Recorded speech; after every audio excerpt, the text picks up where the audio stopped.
আসসালামু আলাইকুম প্রিয় দর্শক। আমার ইউটিউব চ্যানেলের এটাই হচ্ছে ফার্স্ট ভিডিও আমার ফেস লুক দিয়ে। তো আমার আজকের টপিক হচ্ছে ঈদে বাড়তি ভাড়া দেয়া ঠিক হবে কিনা। তো বিষয়টা হচ্ছে যে আসলে আমরা কেন এই বাড়তি ভাড়া দেব বা কেন দেব না বিষয়ে আলোচনা করতে যাচ্ছি। ঈদে বাড়তি ভাড়া দেয়া হবে কি না, এটা সঠিক কিনা তার আগে আমরা একটু আজকের কিছু দুর্ঘটনার চিত্র দেখে আসি। এই দুর্ঘটনা বগুড়া জেলার শেরপুর থানার মহিপুর এলাকায়।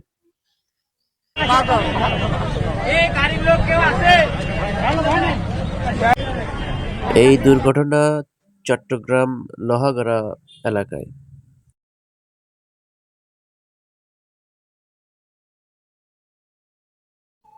ঈদে বাড়তি ভাড়া দেওয়া ঠিক হবে কিনা এই বিষয়টা বুঝতে গেলে আমাদের একটা বিষয় ক্যালকুলেশন করতে হবে। এই বিষয়ের মধ্যে থাকতেছে আপনার একদিনের একটা গাড়ির একদিনের আয় এবং ব্যয়। একদিনে একটা গাড়ি কতটুকু আয় করে এবং এই আয় করতে গিয়ে তারা কতটুকু ব্যয় করে, এই জিনিসটা ক্যালকুলেশন করে বের করলেই আপনাদের একটা ধারণা পেয়ে যাবেন। আর একটা গাড়ির একদিনের ব্যয় কত। একটা বাস যমুনা ব্রিজের টোল খরচ হচ্ছে ২,০০০ টাকা। তেল খরচ মোটামুটি ১১০ লিটার বা ১২০ লিটার, আপ ডাউন হচ্ছে ২০০ লিটারের ওপরে। ২০০ লিটারের তেলের দাম আনুমানিক আপনার ১১৬ টাকা লিটার হলে আনুমানিক ২৮,০০০ টাকা। ড্রাইভার হেল্পার খরচ ৪,০০০ টাকা। রোড খরচ, রোডের মধ্যে বিভিন্ন সময় ছোটোখাটো চাঁদা দান করা লাগে অথবা এই ধরনের কোনো অনেক আনুষঙ্গিক খরচ থাকে, এই খরচটা হচ্ছে ১,০০০ টাকা। আবার একটা গাড়ি আপনার রানিং থাকে কতদিন থাকে, এর মধ্যে চাকা চেঞ্জ করতে হয়, চাকা টায়ার চেঞ্জ করতে হয়।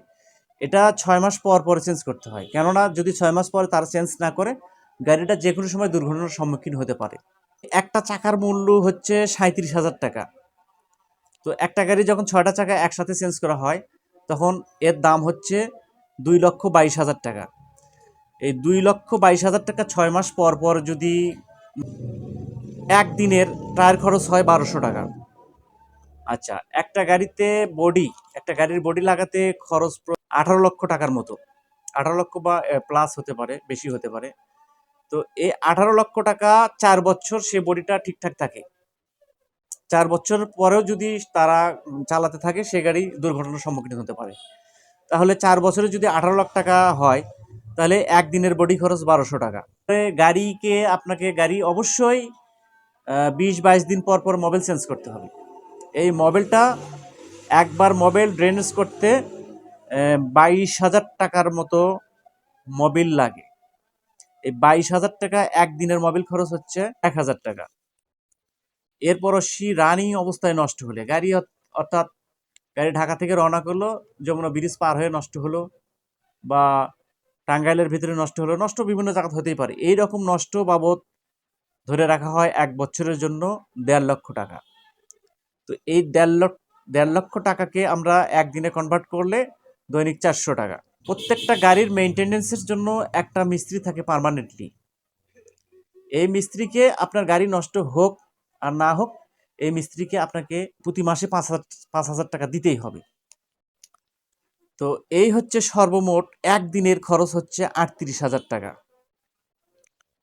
এখন এই ৩৮,০০০ টাকাকে আপনাকে আয় যেটা করলেন এর ভেতর থেকে ব্যয় মাইনাস করে আপনাকে এর সঠিক লভ্যাংশটা বের করতে হবে। তাহলে আমি যদি ধরি একটা গাড়ির ৫০ সিট আছে, হয়তো ৫০টা নাই, কোনো গাড়ি ৪০, কোনোটা ৫০, কোনোটা ৩৬ সিটের হতে পারে। ৫০ সিটের গাড়ি যদি ঢাকা থেকে বগুড়াগামী যদি ৫০ সিটের কোনো গাড়ি হয়, যদি মাথা পিছু ৫০০ টাকা হয়, অনায়াসে হিসেব হচ্ছে ৫০ সিটের ভাড়া আসবে ২৫,০০০ টাকা। আবার ফেরত আসার সময় ৫০ সিটের ভাড়া ২৫,০০০ টাকা। তাহলে আপনার আপ ডাউনে ৫০,০০০ টাকা হলো। এই ৫০,০০০ টাকার ভেতরে যদি আপনি ব্যয়টা যদি বাদ দিই আমরা ৩৮,০০০ টাকা, তাহলে ১২,০০০ টাকার মতো লাভ থাকে। কিন্তু আদতে ঈদগামী যে বাসগুলো সেগুলো হচ্ছে একমুখী হওয়াতে এই বাসগুলো আপনার এই পাশ থেকে ঢাকা থেকে বগুড়াগামী বাসে পূর্ণ সিট নিয়েই পূর্ণ সিট ভরাট করে যাত্রী নিয়েই তারা বগুড়ার উদ্দেশ্যে রওনা করলো। বাট বগুড়া থেকে যখন ঢাকার দিকে রওনা করবে ওনারা কোনো যাত্রী পাবে না। সেক্ষেত্রে দেখা যাচ্ছে যে পুরোটাই লস।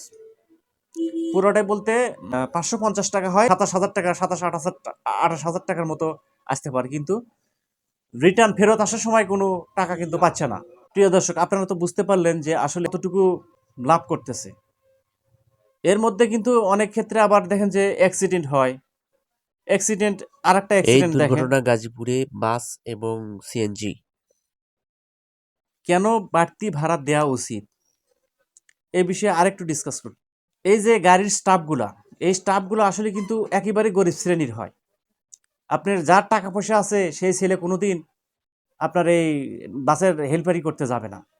সে অবশ্যই ক্যামব্রিজ বিশ্ববিদ্যালয়ে পড়বে বা ক্যামব্রিজ স্কুলে পড়বে, ইংলিশ মিডিয়ামে পড়াশোনা করবে যার টাকা পয়সা আছে, বা ভালো স্কুলে পড়াশোনা করবে। কিন্তু যার টাকা পয়সা নাই, যেসব ছেলেপেলে দেখবেন যে এই গ্রামগঞ্জে বিভিন্ন নেশা করে অথবা ভালো আছে, অভাবের তাড়নায় অনেক সে বিষ পানে আত্মহত্যা করে গলায় দড়ি দেয়, এই ধরনের ছেলেপেলে এই ধরনের পরিবার থেকে আসলে এসে হেল্পারিতে যোগদান করে। তারা আস্তে আস্তে হেল্পার থেকে ড্রাইভারে প্রশিক্ষণ নিতে থাকে, এইভাবেই তারা একসময় ড্রাইভার হয়। এই এই গাড়ির শ্রমিক লেভেলটা হচ্ছে এইরকম। তারা আসলে গরিব লোক। এই গরিব লোকরা সমাজে অবহেলিত হয়ে আসছে, এবং এই বাসে আপনার যে মালিক পক্ষের থেকে যে ন্যায্য পাওনা সেটাও পাচ্ছে না। ওভারঅল এরা সমাজে অবহেলিত হয়ে আসছে। তো এদের যদি ন্যায্য পাওনা না পেয়ে থাকে, এরা সমাজ থেকে আসলে একটা বিচ্যুত ভাব মনোভাব করে, যে তারা মনে একটা কষ্ট পায় যে আমরা আমরা আসলে সমাজের কেউ না, আমাদের কেউ ভালোবাসে না। ঈদের মধ্যেও যদি তারা তাদের ন্যায্য বোনাসটা না পায়, দাবিটা ন্যায্য পাওনাটা না পায়, তাহলে তাদের তো তাদেরও তো মা বাবা আছে, সন্তান সন্ততি আছে। তাহলে তাদের সংসার কিভাবে চলবে? আপনাকে তো একটু বুঝতে হবে। আপনি ৫০ টাকা বেশি দিচ্ছেন না, অথচ এই ৫০ টাকা আপনি এই ৩ ঘন্টায় সিগারেট খাইতে আপনার ৫০ টাকার অনেক আপনি বেশি অপব্যয় করছেন। অথচ আপনাকে আপনাকে যদি এই ৫০ টাকা যদি আপনি গাড়িওয়ালাকে ওখানে দেয়া হইতো, তারা যদি ন্যায্য পাওনাটা পাইতো, তাহলে তারা তো আমাদের অনেক ভালোবাসতো। তারা মনে করতো যে সবাই আমার আত্মীয়র মতো। অর্থাৎ একটা ড্রাইভার যখন তার নিজের বাবা মাকে গাড়ি করে বহন করে ঢাকায় নিয়ে যায়, তখন কত সতর্কতার সহিত গাড়ি চালায়। ব্যাপারটা হচ্ছে যে আমরা যদি তাদেরকে ভালো পারিশ্রমিক দিতে পারি, তাহলে আমরাই তাদের আত্মীয়ের মতো হইতে পারবো, বা ওনারা আমাদের অনেক ভালোভাবে নিয়ে যাবে, বা ওনারা আমাদের ভালোবাসবে। সবচেয়ে বড় কথা হচ্ছে বাংলাদেশের প্রত্যেকটা চাকরিজীবী, বিশেষ করে ব্যাংক, তারপরে আপনার সরকারি চাকরিজীবী, প্রত্যেকটা ঈদে বোনাস পেয়ে থাকে, ঈদ বোনাস পেয়ে থাকে। কিন্তু আসলে আদতে এই শ্রমিকদের কি ভাগ্যে এই ঈদ বোনাস জোটে না। যার কারণে বাড়তি ভাড়া থেকে তাদের যাতে বোনাস পাওয়া আশঙ্কা উন্মোচিত হয়, সেই জন্যই আমাদেরকে প্রত্যেক জনগণকে বাড়তি ভাড়া দেওয়া উচিত। আচ্ছা, তাহলে কথা হচ্ছে এই বাড়তি ভাড়া যদি দেওয়া উচিত, তাহলে আদালত, ভোক্তা অধিকার আইন, ওনারা কি ভুল করতেছে? আমি অবশ্যই বলবো না, ভুল করতেছে না। ওনাদের যেটা আইন, ওনারা সেই অনুসারে কাজ করতেছে। ওনাদের যেভাবে কাগজে কলমে ভাড়া যেটুকু নেওয়ার কথা সেটা যদি নিয়ে থাকে, তাহলে তো ওনারা তো আক্রমণাত্মক হবে না, বা কোনো মামলা দিবে না, বা কোনো জরিমানা করবে না।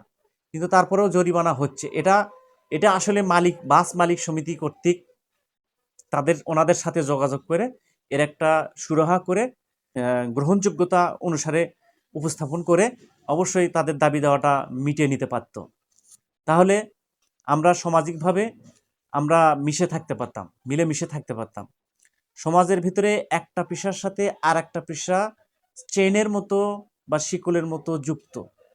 একটা পেশা যখন ক্ষতিগ্রস্ত হয় বা লাভবান না হয়, তখন এর প্রভাবটা অন্য পেশাতে চলে যায়, এবং সমাজের স্ট্রাকচার বা কাঠামোটা এটা ধীরে ধীরে নষ্ট হতে থাকে। তো আমার বক্তব্য হচ্ছে এই, যে সমাজ ব্যবস্থার মধ্যে প্রত্যেক পেশার মানুষ যাতে ভালো থাকে, এই আশাবাদ ব্যক্ত রেখে আমি আমার বক্তব্য শেষ করছি। আসসালামু আলাইকুম। সত্যের সাথে চলি, হকের কথা বলি। হক এন্টারটেইনমেন্ট আর্ট।